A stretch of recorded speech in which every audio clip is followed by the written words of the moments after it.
मराठी नव्हतं. Namaste, good morning to all. I welcome all the excellencies, distinguished delegates, ladies and gentlemen. It gives me great pleasure to extend you a very warm welcome on behalf of Sir Keshar Kaku Sonajirao Kshirsagar Arts, Commerce and Science College B and Kalika Devi Arts, Commerce and Science College B, Shirur Kasar, who has clubbed all of us for the one-day international multidisciplinary on changing perspectives of education, held on occasion of Golden Jubilee year of our mother institution, Naugan Shikshan Samstha. So first, I would like to pay my tribute to our founder members, Mr. Kesharbai Sonajirao Kshirsagar alias Kaku and Mr. Sonajirao Kshirsagar alias Nana, who planted the seeds of education in form of Naugan Shikshan Samstha and Adarsh Shikshan Samstha in this remote and rural area with the heart rendering endeavor to do service to rural community and impart the best education to the rural students. Further, I would like to say words in honor of Honorable Jaidat Tanak Shirsagar, former PWD Minister of Maharashtra Bid, Secretary, Adarsh Shikshan Sanstha, and Honorable Bharat Bhushan Sonajirao Shirsagar, Civic Chief of Bid Municipal Council and Secretary of Naugan Shikshan Sanstha Bid, for being the pillars and source of inspiration for us. Also, I pay my honor towards the pride of our university, Honorable Dr. Pramod Yevle, Vice Chancellor of Dr. Babasaheb Marathwada University, Aurangabad.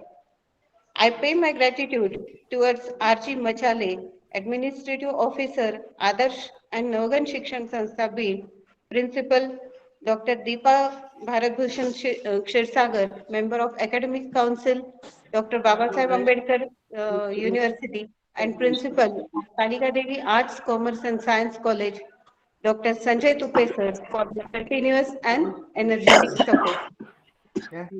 So now we are heading to our first session, inaugural session.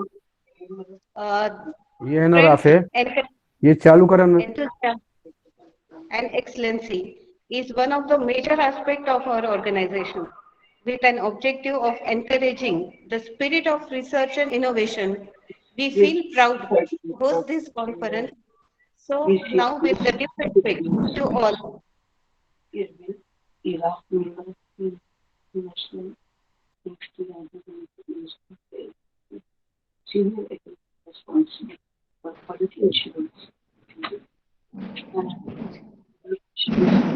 and for that, I would like to call first of all our principal, Dr. Sanjay Tupe sir, to give the initial remark for this uh, conference. Dr. Sanjay Tupe sir, please. Okay, am I audible? Yes, sir. Okay, good morning and warm welcome of all the honorable resource persons, faculties, research scholars, students and participants in one-day multidisciplinary international e-conference on changing perspectives of education, which is jointly organized by Naugan Shikshan Sanstha, Naugan Raduri, so KSK College, BID, and other Shikshan Sansthas, Kalika Devi Arts, Commerce and Science College, Shirur Kasar, Taluka Shirur Kasar, District BID. The KSK College is NAC accredited by A grade and the Kalika Devi Shirur Kasar College is NAC accredited by B grade. And now the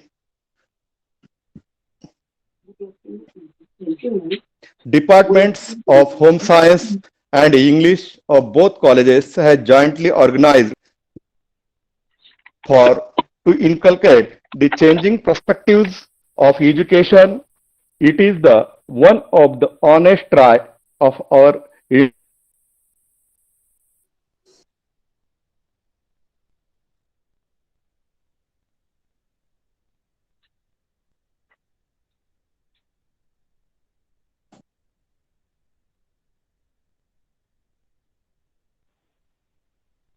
Sir, voice is breaking. Sir, you are not audible.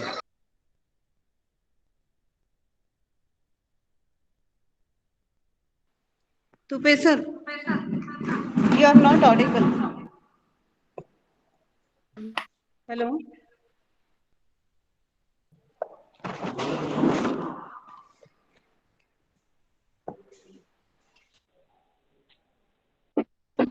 I think because of some technical problems, Tupe sir is not audible. Sir,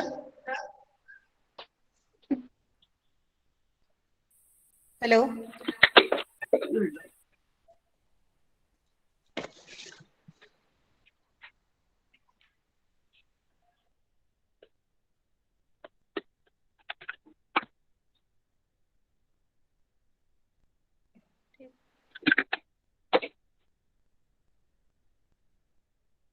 Korde, sir. Hello.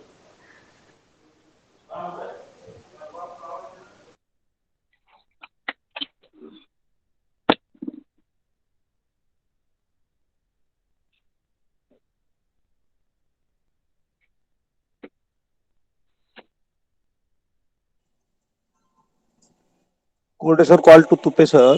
He is not audible.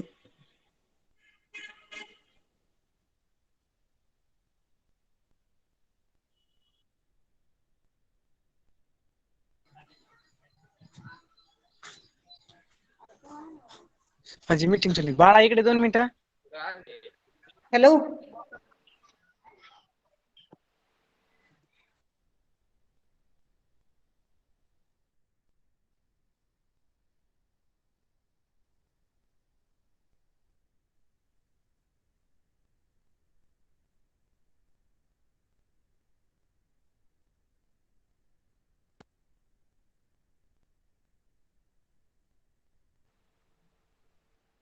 Hello, Tupe sir. Tupe sir.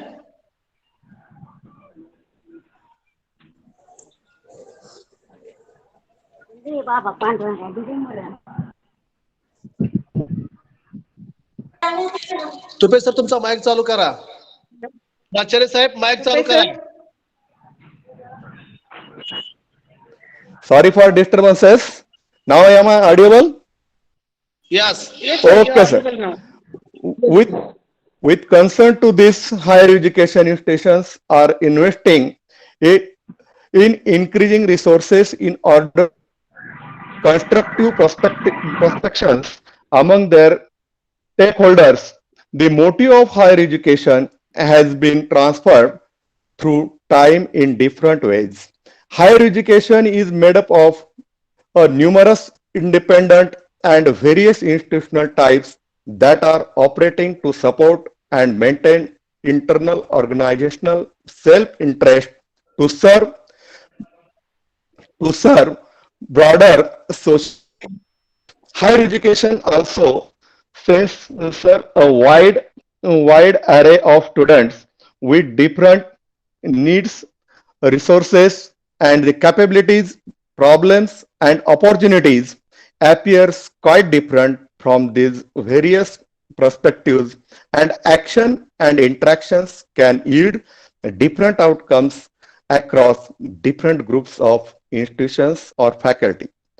Today, in this digital era, higher education are continuously striving to develop and deliver impactful educational programs. At the same time, it has become essential that they should continue to fulfill their missions to educate students in basic applied objects and equip students with new skills. It is very important with new skills should be adopted by students as well as the lecturers and overall all the educational policies. Due to this, we all should become the due to this we all should become able to face the new problems in society as well as the worldwide. So it is necessary that the subsequent curricular reforms should be transformative in nature, preparing students to tackle the challenges of globalization, unemployment, and vanishing professions because of transformation in education system during the pandemic of COVID-19. Through this conference, we are trying to identify the gaps and highlight the facts about the prospections, pinpointing the dimensions that are influencing that education system. We are trying to determine whether the degree of influence differs when considering the perspectives of different stakeholders or individuals from different geographical areas. At last, once again, I welcome you all for this e-conference. I hope we all will have a fruitful interaction and a knowledgeable feast. Thank you very much and have a nice day. Thank you. Thank you. Thank you very much, sir. Now, we are very grateful to you for your influential message. Dear delegates, we rarely get this fabulous opportunity to listen to the words of great knowledgeable personalities. So, without more delay, I request Professor Dr. Nuzhat Sultana Madam to introduce our keynote speaker, Dr. Mahasa Moshfegyan, and I request Mahasa Ma'am to give inaugural speech plus her keynote speech. Over to Nuzhat Madam. Nuzhat Madam, please give her introduction. Nuzhat Madam.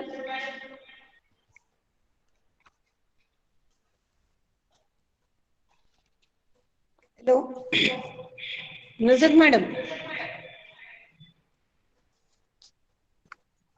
So,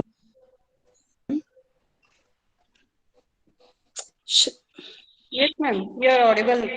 yeah. Hello. Hello. I'm Yes, ma'am. audible? Audible. Yeah. Yes, ma'am. Yeah. Thank you, ma'am. Good afternoon, everybody. Here I am introducing here, ma'am Mahasa Mushfigyan. Mahasa ma'am has completed her master degree in teaching English language from Pune University, India. And her PhD also she has completed from Pune University, India. She has completed second master degree in general education, University of Pune, and associate degree in elementary school education, Azad University from Iran. Firstly, I am telling you about her administrative experiences. Since from 1997 to 2012, she has served as a office manager at Erwin Company, Iran, and as a primary school manager and teacher, Gulhesh Andesh, Iran, and sales coordinator at Pune, India. Now I am telling you about academic experiences. She has performed various roles from 2000 to 2018 as a associate researcher, Pune University, India, and lecturer at Salahuddin University, Erbil, Iraq, guest lecturer at Oil Refinery Institute, Erbil, Iraq, member of Scientific Committee, Salahuddin University, Erbil, and member of Examination Committee, Salahuddin University, and lecturer and Scientific Committee of Health Department and Sihan University, Erbil, Iraq. Website manager of VC Office, Sihan University at Iraq, and member of NUR, means National University Ranking Committee at Ministry of Higher Education, Iraq, and senior academic responsible for quality assurance, Erbil, Iraq. Uh, Director of Quality Assurance, Sihan University, Iraq, and now presently she is working as a lecturer at Salahuddin University Language Center, Erbil, Iraq. She knows various languages such as Kurdish, Persian, Turkish, and English, etc. She has participated in 18 international and 24 national and 20 university level seminars and conferences. She has experience as a senior editor in International Multidisciplinary Research Journal. Thank you, ma'am. This is brief biodata of Mohasa, ma'am. Thank you, ma'am. Hello. Thank you. Thank you. Masa ma'am, now I request you to give your inaugural speech plus keynote address. Masa ma'am. Good morning, everybody. Good morning. Am I audible? Yes, ma'am. Yes, You are ma'am. audible. Yes, yes, ma'am. Yes. Yes. Namaste. Good morning, dear colleagues and friends. I would like to welcome everybody to International Interdisciplinary College, International Disciplinary Beat College, Aurangabad. And I would like to thank the principal of the college and all the committee members to organize this fruitful conference. I am going to start with my presentation and I would like to share my screen, please.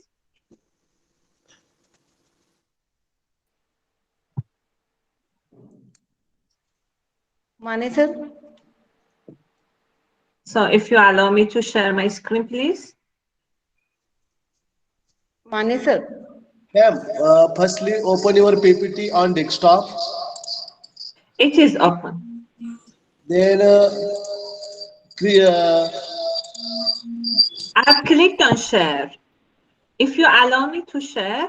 no, ma'am. Yeah, you are already permitted. Not a permission. New to not need to permission.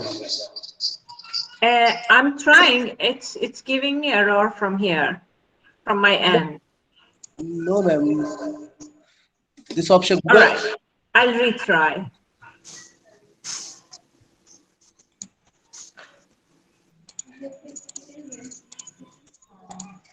Ma'am, firstly, open your PPT in desktop. Then click It is a window. Presentation. Then the one option a window. Click window and click your PPT. all right. If you allow me to share. You're allowed. Ma'am, send your PPT to my email ID. I share. No problem. No problem.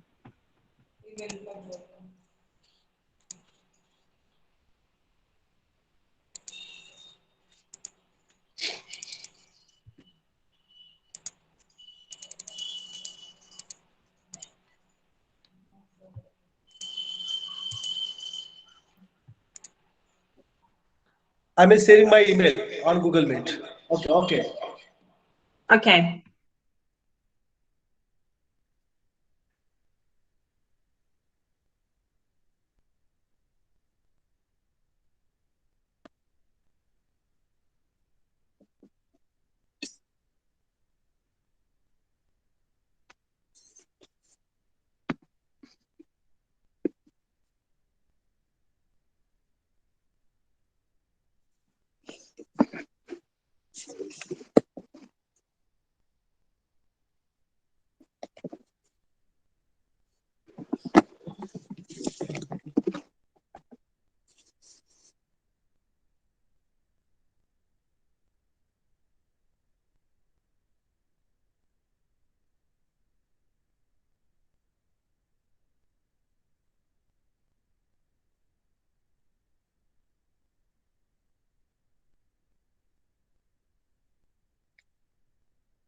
Ma'am, you screen entire window, not a share entire window. You only share a window option.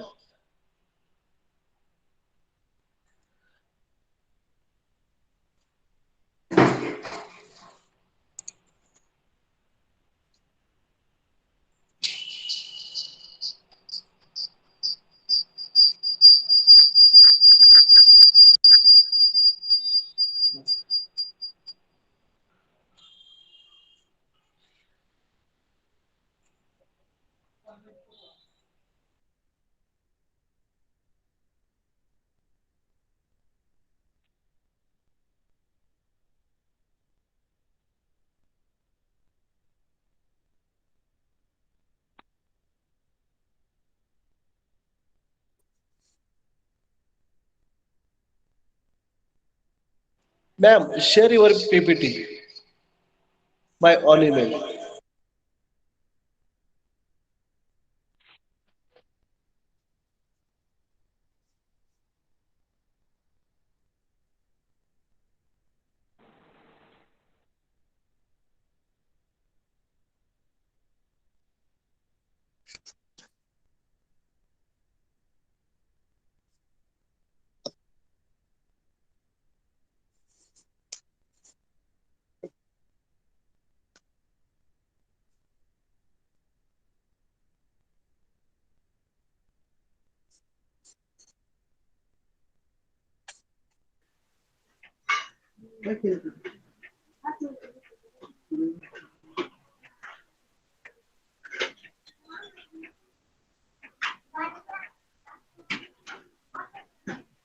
यायचं कुठे का?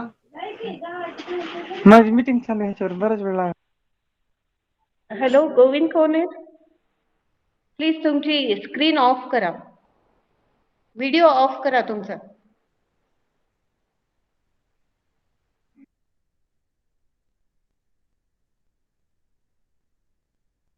Hello, ma'am. Hello. Yes, sir. Masa ma'am. Those who are the next speakers, ma'am, take their trials by making another link on Google Meet. Hello. Hello. Okay, sir, we will try. Madam Here. करने दो madam, ये address note कर रहे हैं ना.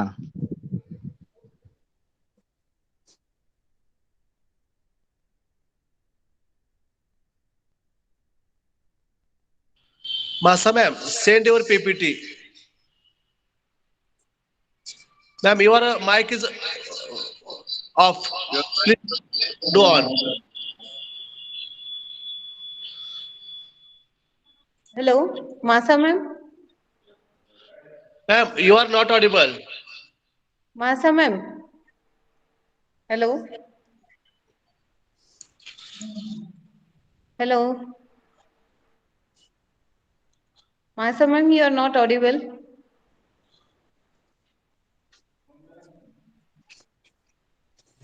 Is it on now?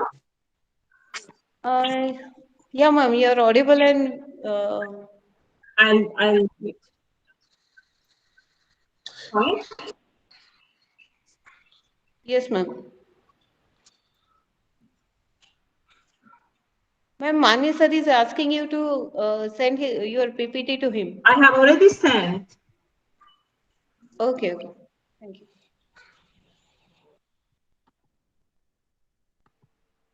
Mane sir? Bola madam. Have you received it? Ma'am, Mane sir, she has sent her PPT to you. Okay, ma'am. I'll check.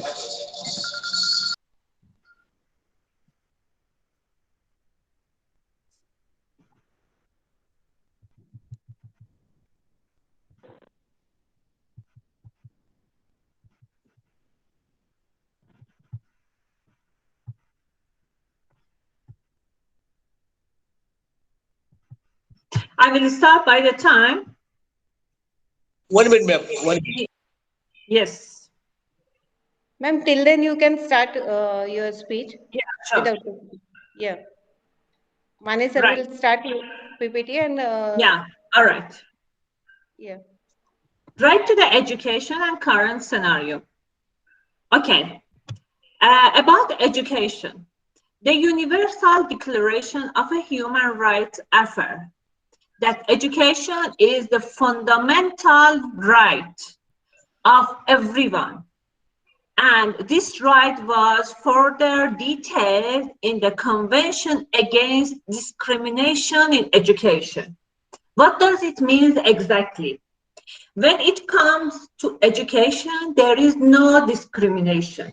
Discrimination is no gender discrimination, no religion discrimination, no caste discrimination. So education comes for free to every individual in the society.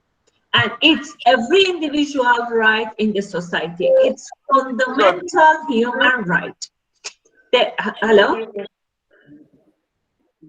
Now, why is education a fundamental human right? Why do we say education is a fundamental human right? And we, as a teacher, are a big fan of this. We emphasize on that. Education is every child, every student fundamental right, because the right of education is a human right and indivisible of exercise of other human rights. And then second one is quality education aims to ensure the development of a full-grown human being. If we give a good education, quality education, it helps to develop a human being.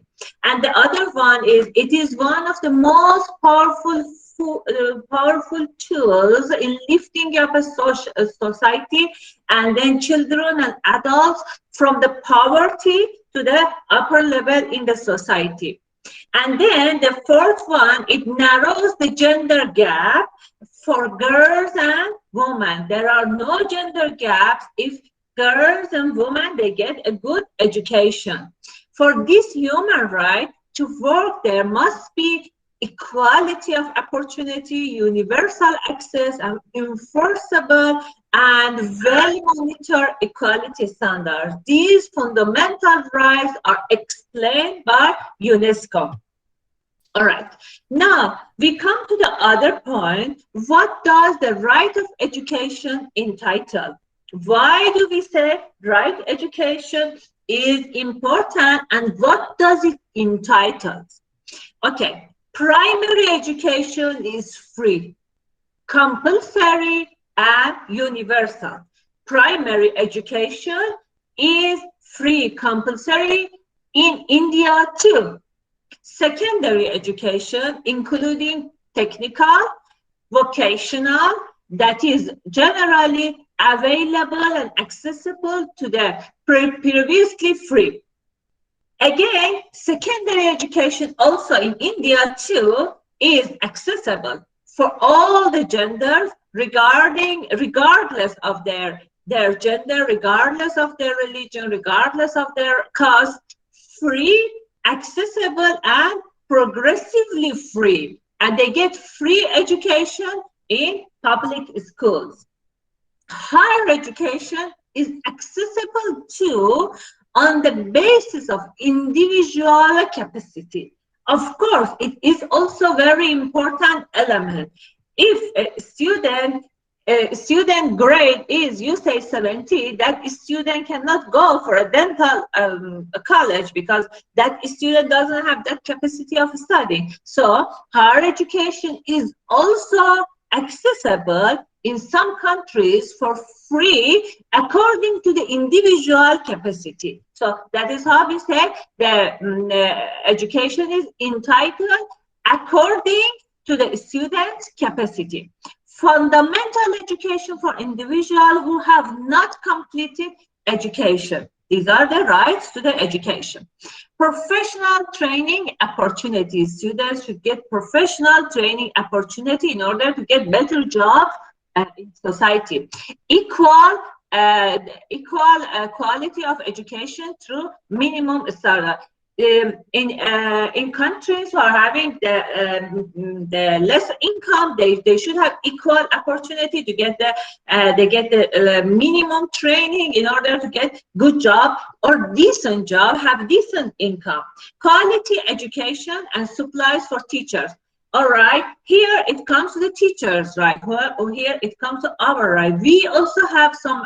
We also should have some opportunities to upgrade ourselves. We also should have decent income. We also should have I would say a comfortable life or less tension life to give better and quality education to our students. Adequate fellowship system and material condition for teaching students. It is very important too. When teaching staff are having adequate fellowship system, when they are having a good fellowship system and they are having good conditions, they obviously provide good service to their students. And then freedom of a choice. When teachers are having freedom to their choice, when students are having freedom to their choice according to their capacities. According to the capacities. Today, if you walk into your classroom and if you ask your students, what would you like to go for your future, or what would you like to be in future, or they almost all they say, I would like to be a doctor, I would like to be a surgeon, I would like to be. That is almost all the students answer. But it's not everybody's capacity. Students' IQ are different one from another. So freedom of choice according to the student's capacity. So these are the rights to the education entitled. Now we go for the quality of education according to the UN. United Nations has identified the quality of education according to their own standard. Education enables upwards socio-economic mobility. Yes, hello? Hello? Hello? Hello. Yes. Hello.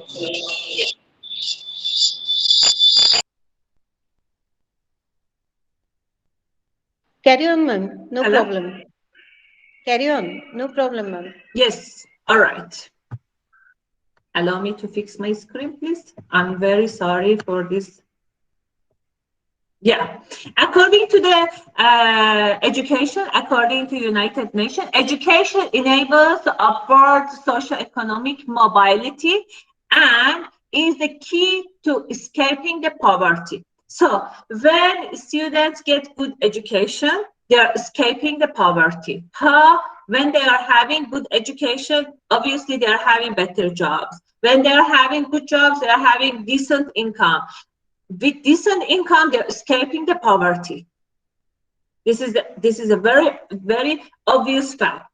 Over the past decade, major progress was found towards increasing access to education and schools enrollment rates at all the levels, particularly for the girls. But nevertheless, about 260 million children were still out of schools in 2018. So you see, mostly girls.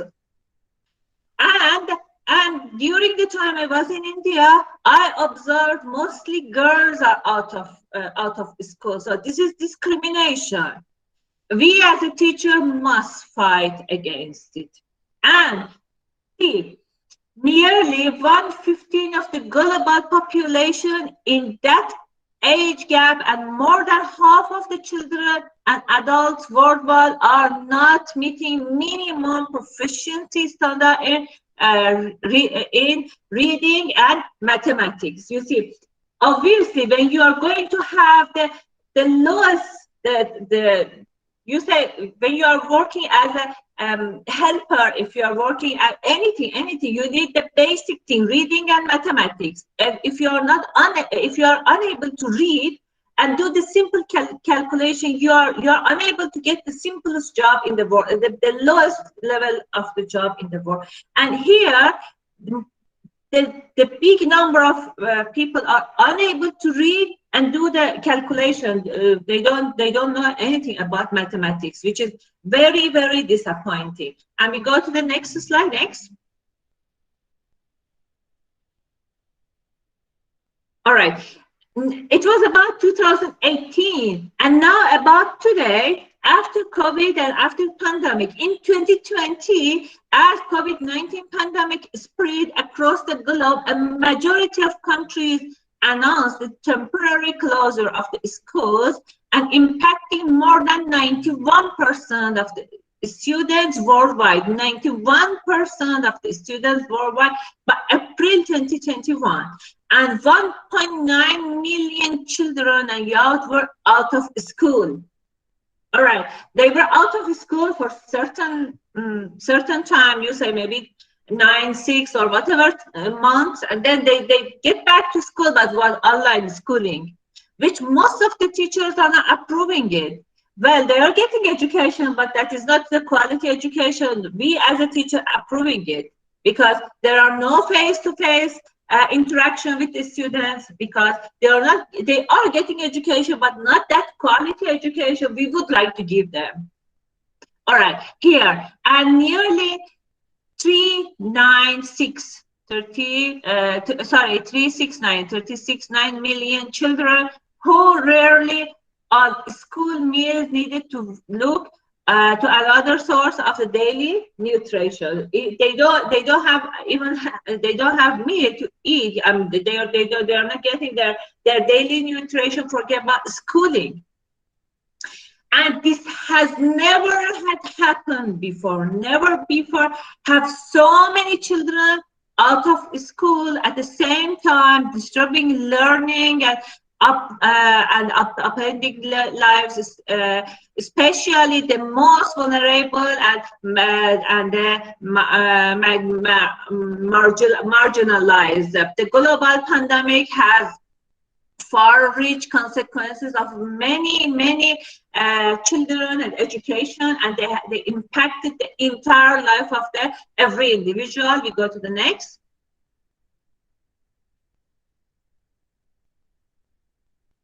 Now, how UNESCO responded to this COVID pandemic?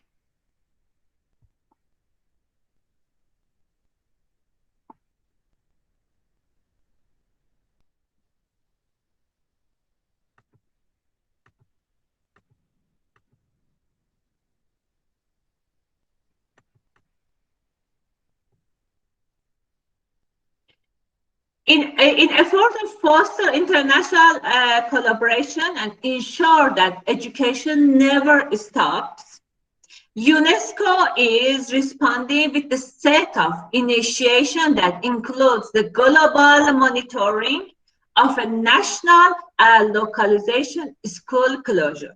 So UNESCO had major role during this pandemic, and they made sure that during this the major closure of the schools, they came up with the new ideas, and they played an important role to protect the well-being of the children and ensure they are having the access of a continuous learning. UNESCO in March 2020, I remember the Indian schools start closing their schools in March 2020.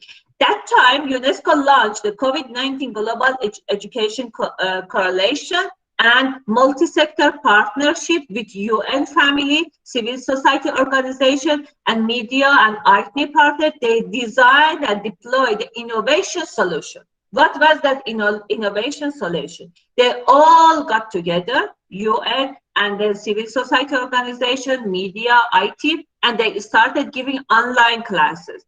Online classes included Zoom meetings, this Google Meet and the other things, and they started having online meeting with their students to overcome the current situation. And then specifically the Global Education Coalition aimed to help the countries in mobilizing resources and implementing innovation and content appropriate solution to provide education, at least during the time students are staying back at home and they are unable to have access to their schools. They are getting online education, and they seek the equality solution and universal access. They are seeking for the universal access and ensuring coordination, respond and avoid overlapping effort from the students and the teachers and the parents also, because parents also here are involved in the students teaching and learning process, which their involvement was less before, and then facilitate the return of the students to school when they reopen to avoid the offshoring and the drop out the students, because they they have to ensure that students are getting their minimum education online, and then they are passing the levels of their reading, learning, and then they're processing what is happening. When they get back to school, they won't be dropout, and they won't be there is no big gap of the levels or classes. And then UNESCO also is laid up in work of 145 low and middle income countries. Middle-income countries were unable to give proper education, even online education, to their students and give support to their students, and then governments were unable to get support from different sectors. So UNESCO came up with different idea, giving support to the middle-income countries or low-income countries, and then their education partner with developing plans for the repaid system-wide response, including alternative learning programs and mental health support. Mental health support was very, very important during pandemic because students were not going to school. Yes, please. Yeah, students were not going to school. Parents were too suffering from mental health, different anxiety. Parents were unable to cope up with students, so they had to overcome this mental health and help their children. Parents were unable to support students during their learning process. Teachers were unable to help and support the students as they used to help in school. So many elements, many criteria were there, which teachers were having a heavy load on them. I believe in today, teachers with great effort could overcome these issues and help their students. Now, right to the education in India. In India, the Right to the Education Act, which is RTE, is very important. And they have started implementing it since 2000. They have passed in Parliament in 2009, and they started implementing it in 2010. Now, I tell you the Right to the Education Act is important, and it marks the watershed in the education system in India. With the enact, the right of education has become the fundamental right in the country. In India, education is free, and it gives right to every child to get free education in school. Now, the act completely titled the right to the right of a children for free and compulsory education act. It was passed in the parliament according to the data I've got from Google. In August 2009, when the act came into the force in 2010, India became one of the among 135 countries where education is fundamental right of a child. So every child in India has right to go to school, get free and compulsory education. But if you see any child has not received education, that is not the government fault. Government is providing education. We have to find out other reasons. It could be from parents, it could be from environment, it could be from they are in some villages, they don't have access, or they are it's far distance, they're unable to go and come, they don't have facilities, they don't. It's so perhaps there are some other reasons they're unable to receive education. Otherwise, every child has the right to receive free and compulsory education. After having free and compulsory education, they would have decent job and decent income, which would help them to have good life, or at least they will help them to overcome their poverty. In India, children being the most crucial human asset of the country require an increasingly crucial calculative as far as education, well-being, and security. Obviously, anyone who has traveled to India have seen, have observed, have witnessed children on the streets are just walking. Parents are you never see parents, and they're the most crucial human asset. And their well-being and security and education is very, very important. The essential system of edified society cannot be reinforced within the side of the ignorance and untitled adultness with whatever extraordinary effort the government is putting, whatever mandatory law they are putting, but still the big population is not allowing them to control them, and then most of the I would say low class, or I would say under poverty children are on the street without shelter, without education, without having I would say any right understanding of life, and they are the most crucial human asset in the country. And then here it comes to the right of the education. And again, I'm sorry, I go back to the previous slide. Here, it is absolutely not the government fault or whatsoever. It is a huge population, and I would say that is parents who have to look after their children, who have to send them to school, who have to look after them. It's not they're providing the right to the children who could get free and compulsory education.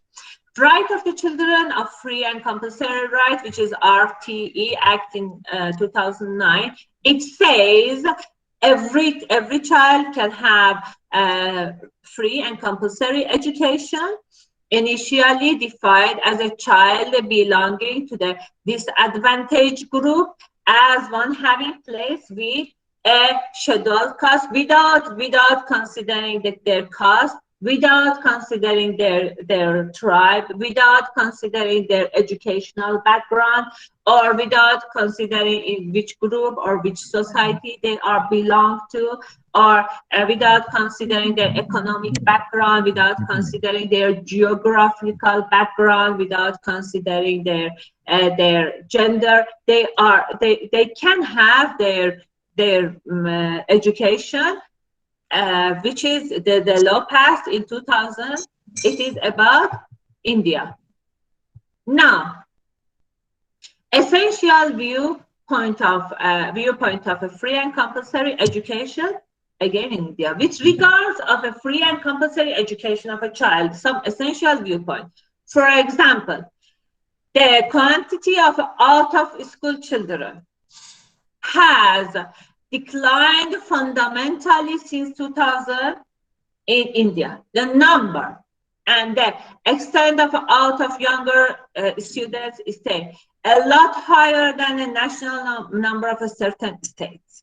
And then again, out of school children, OSC, has been higher than the national normal for the youngest or the children and the Muslim children, which they are not willing to send their students, send their children to the student. That shows that this law, right for the education, or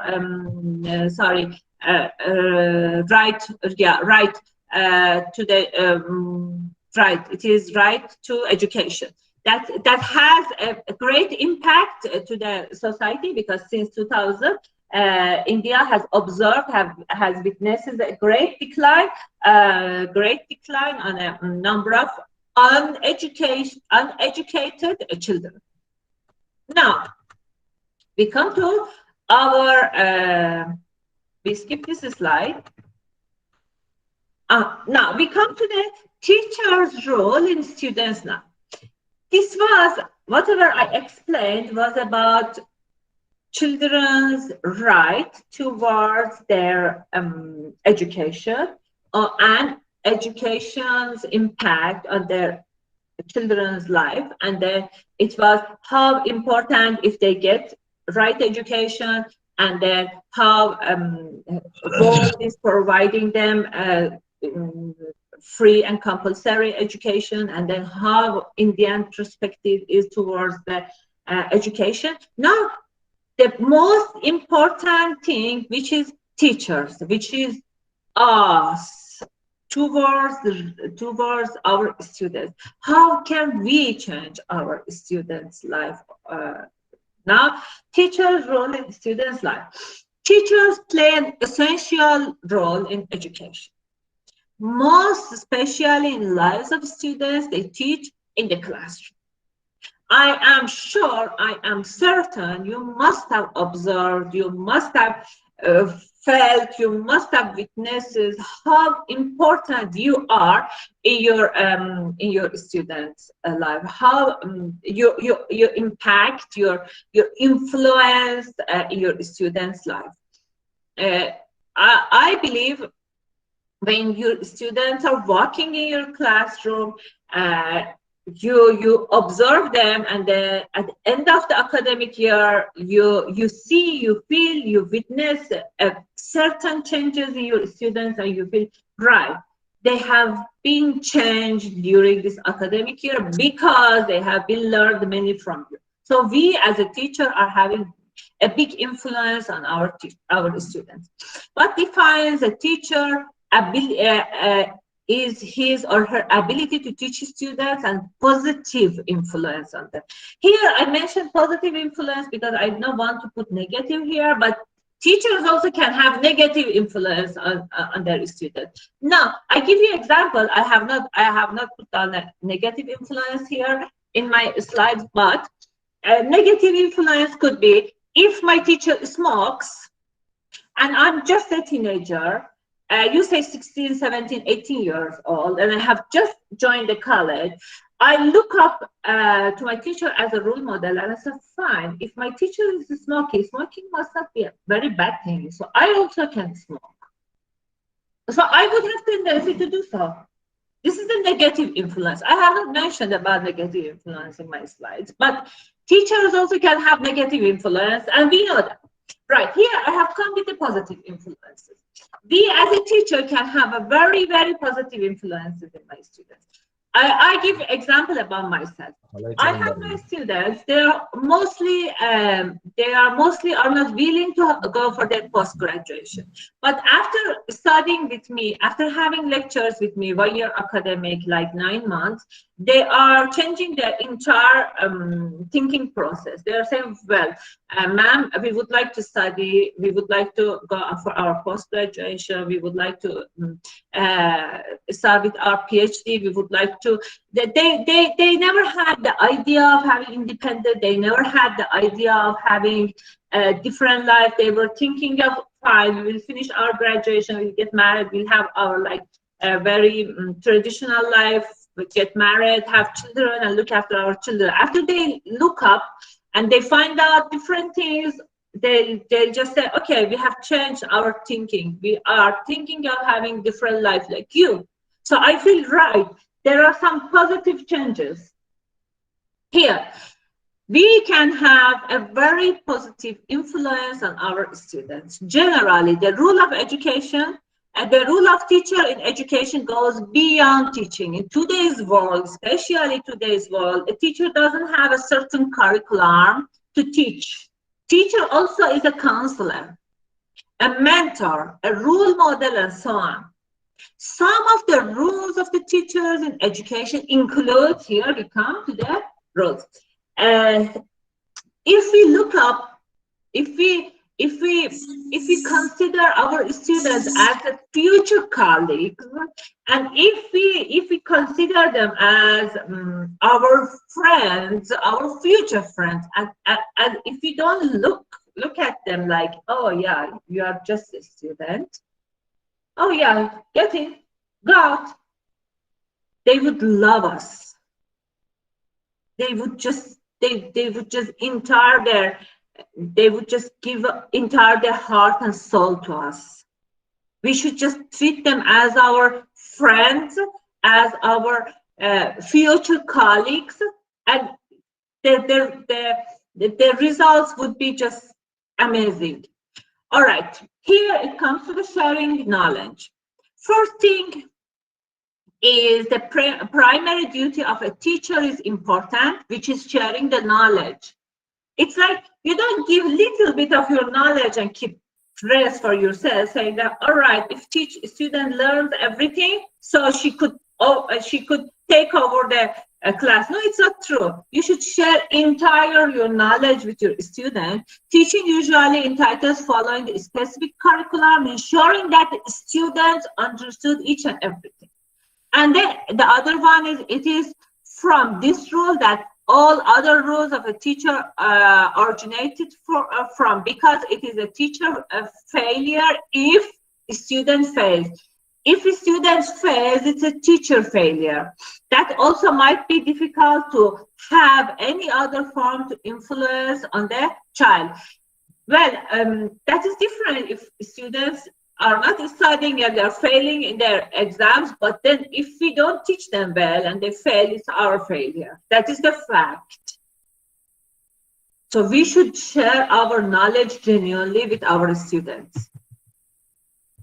The other one is role modeling. We are a big role model for our students, although teachers do not see themselves as a role model. The truth is, actually, they are. The amount of time students are spending with their teacher each and every day and every week, it's possible for them to have certain level of influence on the student. It's now done to the teacher to make this influence positive or negative. So we try to make it positive always. And then an external parent, we are the external parent. Most of the time we have observed students are able to share certain things with us which they are unable to share it with their parents. So we are the truly external parent. The rule of a teacher translate as a following the specific lesson plan and work schedule, because both students and teachers spend as much as time together. The teacher eventually becomes the external parent. Teacher can also be monitored and held set by the student's path. And then the final thoughts, teacher's role in the classroom, society, and world at the large have taken a different turn from what it was back long ago. Over the time, teachers were giving specific curriculum to follow, as well as instruction to how to go about their teaching the curriculum. In the world today, the teacher's role has gone beyond teaching. Their role now involves counseling the students, monitoring the students, teaching students how to use and apply knowledge in their lives.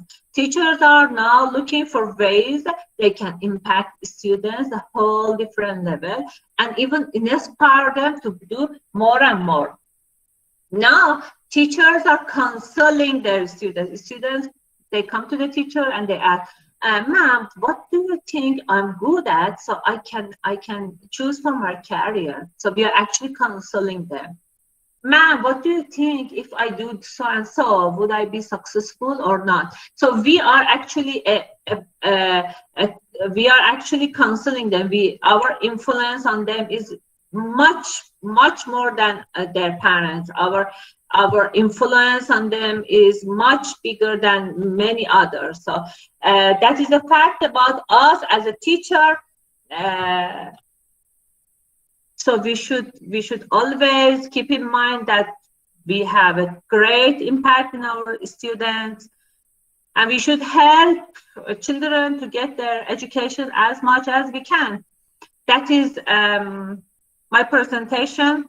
Thank you very much for your time, and I am very sorry for the technical issue which occurred. I'm open for questions. Please ask if you have any. Thank you. Thank you Thank very you. much, madam. Thank you very Uh, much. Really, we are very thankful for sharing your deep knowledge with us.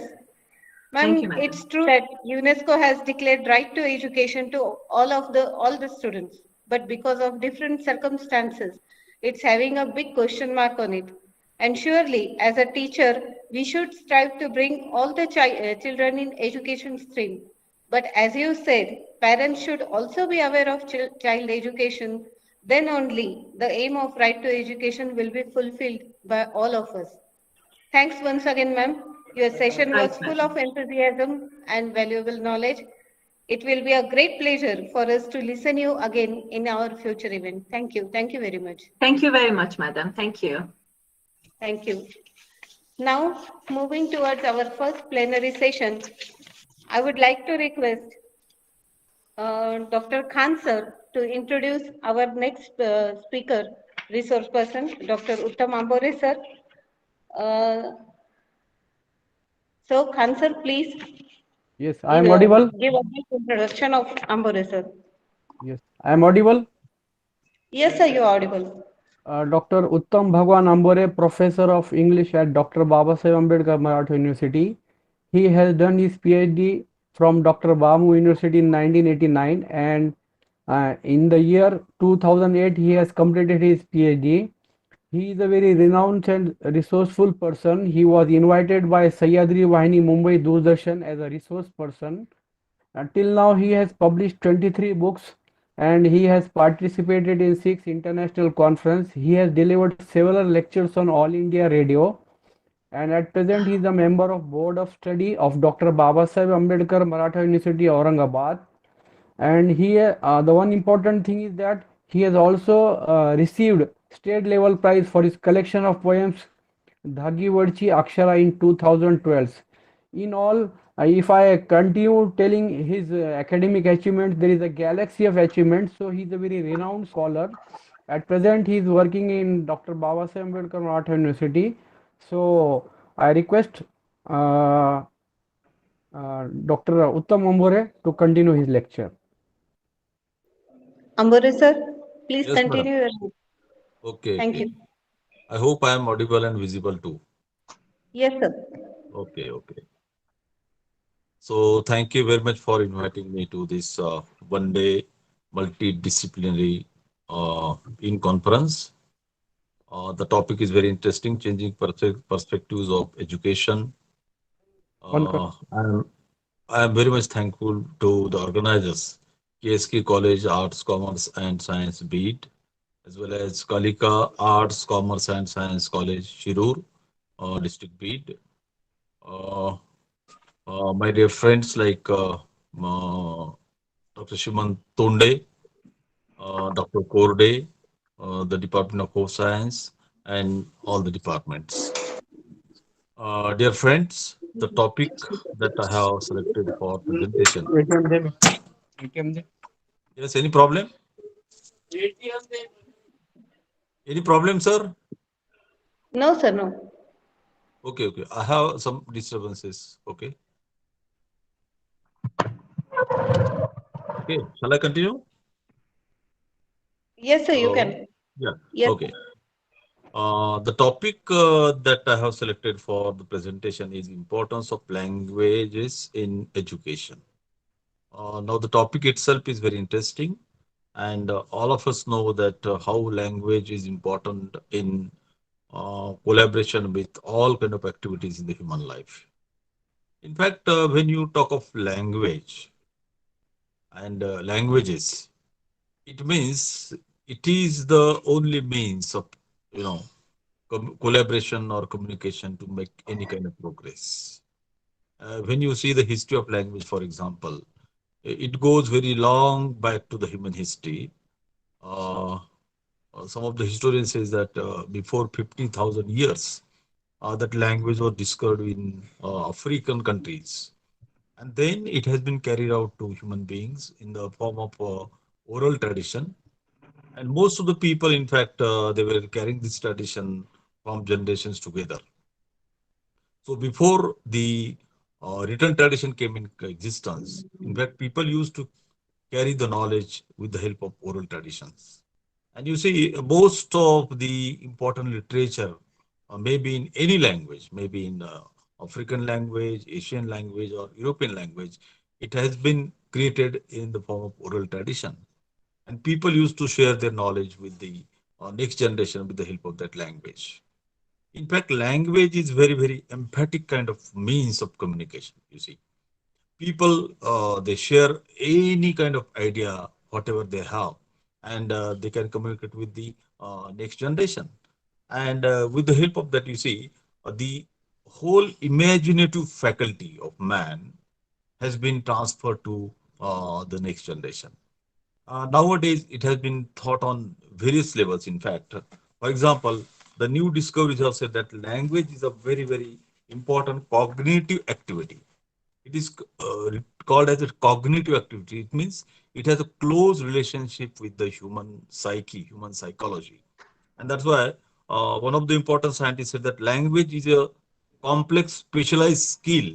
Now, nowadays, language has been called as a specialized skill, and which develops in the child spontaneously without conscious efforts or formal instruction, is deployed without awareness of its underlying logic, is qualitatively the same in every individual, and is distinct from more general abilities to process information to behave intelligently. Now it has been thought on the cognition level, and it covers not only the mechanical power of production, but it goes to psyche of man as well as to the technology of the humanity covered by human beings. Now it has been operated on the computer level, for example. Now the madam was saying about so many use of language and education. You see, when you talk of language, that then it has a complete correlation with the human beings, and it has given many meanings to human life. For example, when you use language, it has multiple levels. Language can be operated on different level. For example, it can be operated on the cultural level, and it can be operated on the traditional level too. You see, very simple thing is that when you use language at that time, when you use it on the informal level, you don't consider in what way you are using. You don't think of grammar, for example. You don't think of any kind of rules of using language. It can be used in the form of dialect, or it can be used in the form of ungrammatical way, slang, illiteracies, or colloquial language and technical terms. And in a very advanced level, for example, it can be used in the scientific expressions. So there are many levels to use language. When you treat language on the educational level, then it has multiple meanings to that. For example, when you are communicating some idea to your students, at that time, the level of language has to be decided by the teacher. How that is to be used, and what kind of concept is to be explained to the students.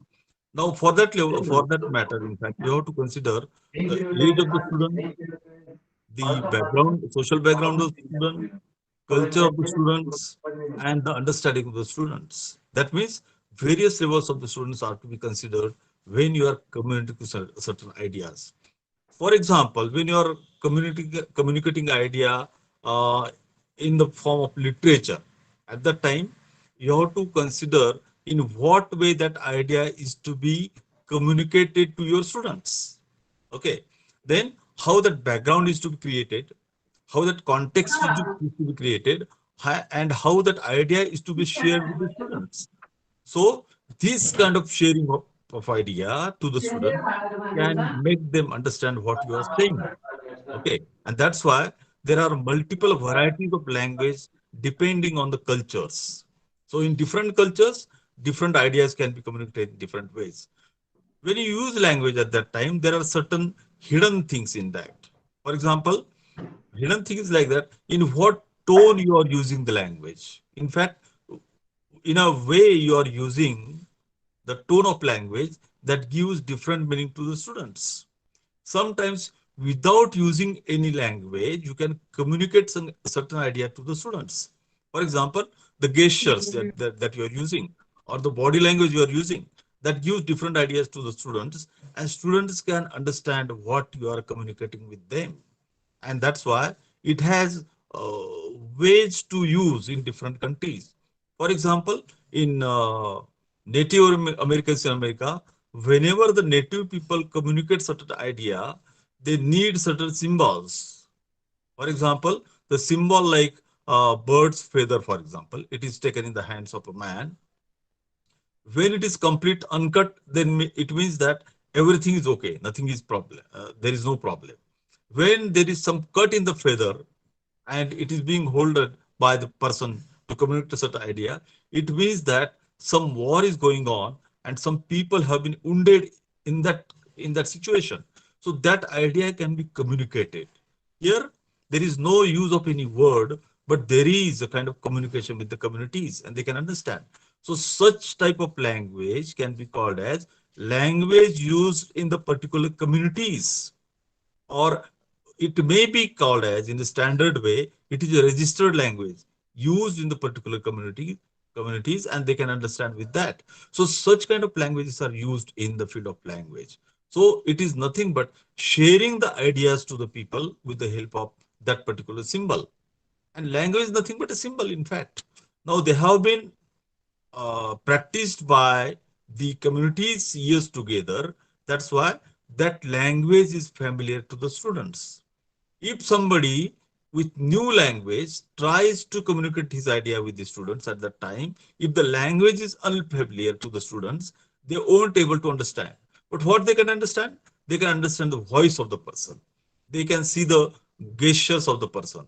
They can see the body language of the person, but they cannot understand what he is saying because they are unfamiliar with the language. So the first condition of sharing any idea or communicating any idea to the people is that the language group should be familiar with each other. The person who is talking or the person who is giving message to the people, they should be able to decode the message, what the person is speaking. So here, coding and decoding in the classroom is very important. So whatever the language you're using, it should be familiar with the students. And the teacher of the duty is to make the idea simple so that the students can understand that idea. So that is a very, very important concept as far as teaching is concerned. When you say education, for example, it means to give some idea to the students in the classroom. At that time, what concept or what idea or what type of knowledge you are trying to share with the students, you should be able to share with them. And that's why, as far as classroom is concerned, language can be used in different way. For example, the way we are using here in the pandemic situation, for example, just I am talking with you and I am assuming that some virtual people are listening to me. Okay, it is one way kind of talking. It is also called as a lecture system or one traffic system. Here I don't know how people are understanding me or how they will interrogate me or what kind of questions are there in their mind, but I'm assuming that they are listening to me and they will try to understand what I'm trying to say. So that is one way method. So, as far as the new technology of the language is concerned, or the new way of teaching and learning are concerned, this method is not that appropriate. But you are using it because of the pandemic situation. That is one thing. But when you are interactive in the classroom, at that time, the interaction with you and the students or sharing of knowledge on the both the parts, that can be more useful for sharing the ideas and giving ideas to each other. So this method is called interactive method or discussion method. In most of the advanced countries, for example, discussion method is supposed to be the best one, and that's why it is practiced in that way. Because whenever some idea is to be discussed with the students at that time, that idea is spread in the students in the way that they should read something about that. They should be equipped with that kind of idea, and then they can share the idea of what they have learned from that idea or what kind of knowledge they have with that idea.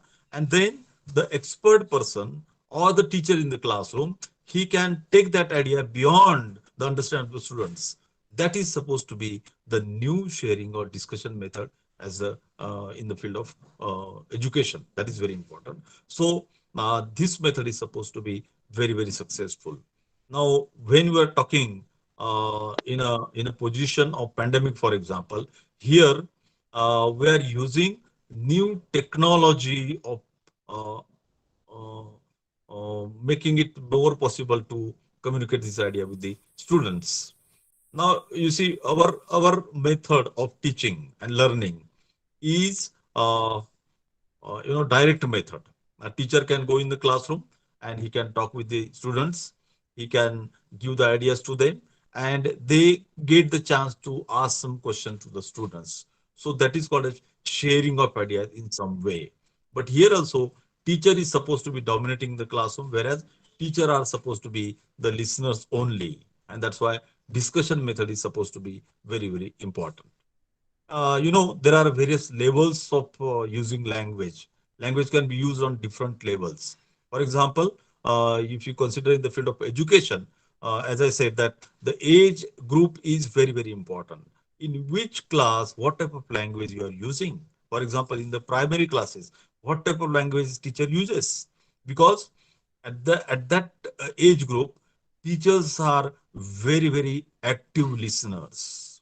As they are child, as they are of that group, they are very innocent, they are very curious, and they don't have many imaginative ideas with them. They can understand what the teacher is speaking, and they believe what the teacher says.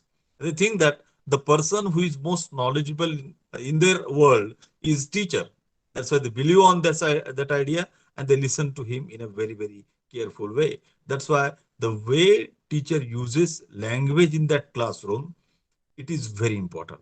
His language should be very lucid, very context based, and very much imaginative, and very much giving ideas to the students. That is the thing which is there.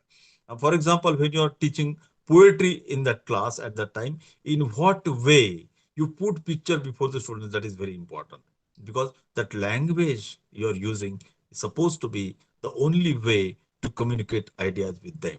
So same poem can be taught in the middle classes in a different way, in the UG class in a different way, and at the same time PG classes in the different way, because the methodology and interpretation of that work or poem can be having multiple dimensions to the same poem.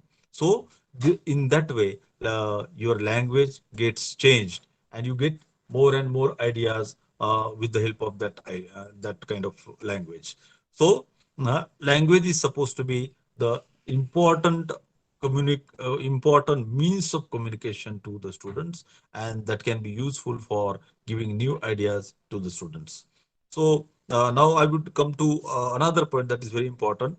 As far as the new education policy of 2020, we have got one more important point where there won't be any compulsion of one language to be learned or to be taught.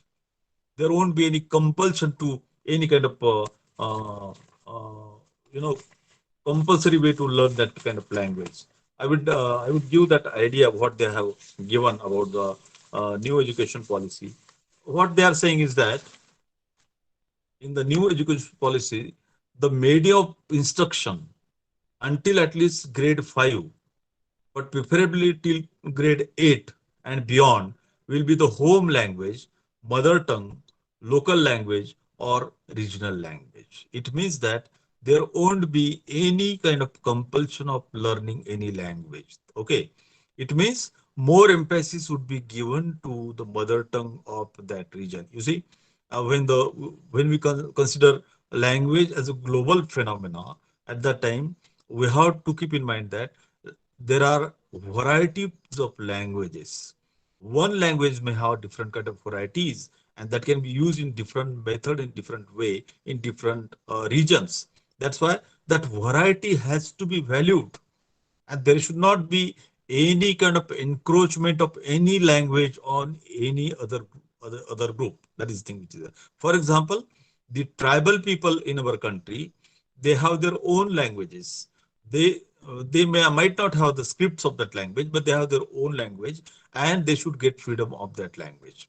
They should not be encroached with any language, as in most of the countries, English has been encroached on the mother tongue of those countries, and that's why most of the languages are dying.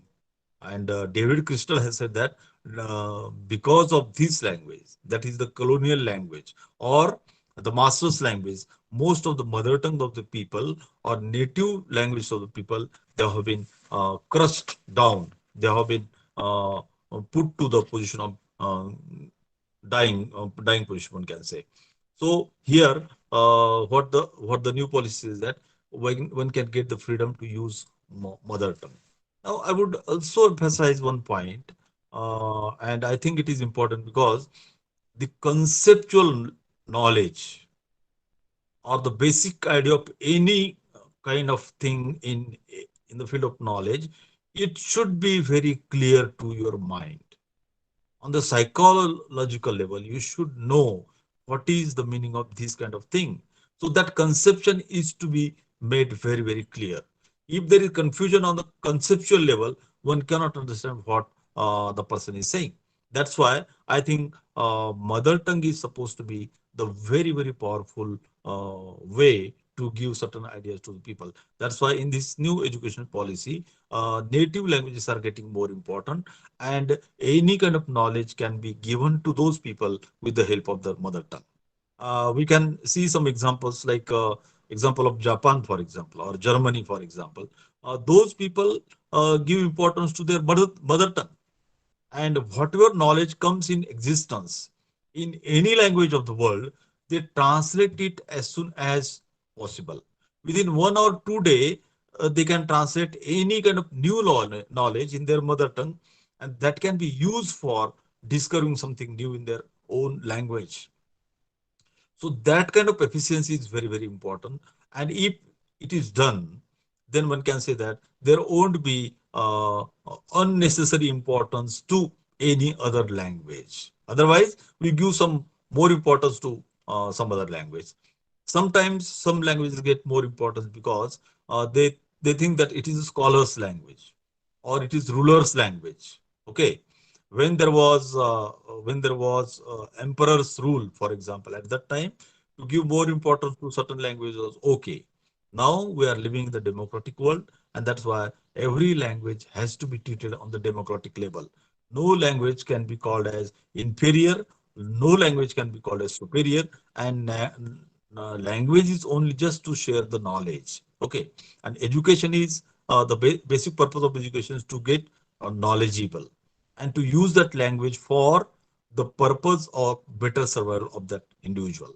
And that's why language is supposed to be a useful means of survival. You should try to understand this sentence. It is useful means, and that's why it is very, very flexible. It is not rigid. It can be molded in a very easy way, and that's why this easy method of molding it and using it on your level, that is supposed to be the way one can understand the language in better way. Nowadays, ma'am was saying that how knowledge and education has become very, very important. I am also of the same opinion that education is very, very important. In fact, it is the only means to be a good citizens of this world. That's why knowledge has more importance. But I would also try to say one more point that nowadays, in the field of knowledge, in the field of education, in the field of technological education, we can find certain things which are controlled by most of the capitalist people. The democratic idea that we had in our mind and the idea given by our constitution, that is to make people knowledgeable with the help of government aids, government help. But nowadays, most of the things are being privatized, and that's why most of the colonial universities, colonial colleges, colonial institutions are knocking on the door of India, and they are encroaching in our country, and they are opening their different kind of branches of their universities and their colleges, and they're attracting people, and they're trying to get more and more fees from them, and it is affecting on the poor people of our country. Poor people, in fact, if you see the gradation of schools in our country, that the people who goes to municipality school, Jilla Parishad school, and then the rural colleges. Now they have, in fact, they are very close to the native kind of knowledge, no doubt. But when they are compared with the students who goes to convent school, CBSE school and ICSE school, and then they are compared with the municipality schools, then we can see the difference. And that's why these students cannot compete with them. And that's why, as far as the knowledge is concerned, they lag behind from these people, and they cannot get the equal opportunity to compete with them. That's why I think that knowledge should be distributed to the people on the democratic level, and unnecessarily capitalist people should not encroach over the field of knowledge, and they should not make differences in the people's life. That is the thing which is there. So this kind of thing is happening nowadays, and in fact, because of the LPG formula that we have accepted, and people are suffering a lot because of this kind of thing. So I think that language is a very, very democratic method of sharing knowledge, and every person should have the freedom to use his own language in his own way. No language should be called as inferior or superior. And if it is used in that way, then it can be a better weapon to give ideas to the new generation and the people who are going to school, college, and university level education. That is the thing which is there. So I think that, in fact, it is a very, very important topic one can speak on. There are many, many points one can discuss on this, but because I have my scheduled meeting of BOS today, it was told to the organizers that I have a meeting, and it takes almost 30 minutes to go to my office. That's why I can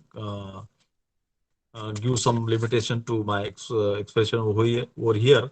But the important point that I would like to mention is that it is a very, very important means to communicate the ideas to the people, and it has different meanings to the human life. At the last, I would like to make one more comment that is very important. The main function of language is the usefulness of language. Language should be useful. Now here, usefulness is very, very important. Usefulness means it has some purpose, it has some duties with human life, it has to make your life better, it gives us the ability to communicate thoughts, ideas, and feelings with others as quickly as possible. So it makes you able to communicate your ideas. It gives you kind of confidence to give these ideas to the people, and that's why you become a good person in the life. That is thing which is there. So within that, we can understand language more, looking at its basic function. So basic function of language is to make your life better and to be good person, and the functional way you have to use all the knowledge to make your life better. And by sharing these ideas to the people, you can make them better in their life also. So language has so many duties one can see on that level. So I think I have to share these kind of ideas with you. So I would like to thank my friends who have, in fact, invited me to this gathering. Due to constraint of time, I cannot speak more on this topic. So I thank you all, and I wish you goodbye to you. Thank you very much.